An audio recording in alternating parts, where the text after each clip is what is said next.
Praise the lord. అందరు బాగున్నారా? ఈరోజు దేవుని మాట చదువుకుందాం. 46వ కీర్తన మొదటి వచనం.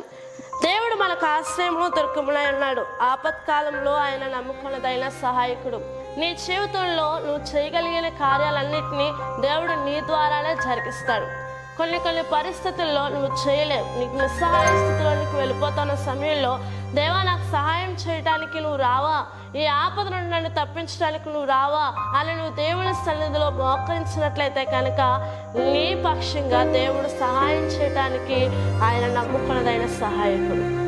మనుషులెవరు నమ్ముకునదగిన వారు కారు, కానీ ఆపద సంభవించిన సమయంలో ఆపత్కాలంలో ఆయన నమ్ముకున్నదైన సహాయకుడే అన్నాడు. సో నువ్వేమాత్రం భయపడాల్సిన అవసరం లేదు. ఈ ఆపదలో నన్ను ఎవరు విడిపిస్తారు, నన్ను ఎవరు తప్పిస్తారు అని నువ్వేం కంగారు పడాల్సిన అవసరం లేదు. నమ్ముకున్నదైన సహాయకుడు నీతో ఉన్నాడు. ఏమాత్రం భయపడకు. దేవుడి వాగ్దానం మన జీవితంలో నెరవేర్చును గాక. ఆమేన్.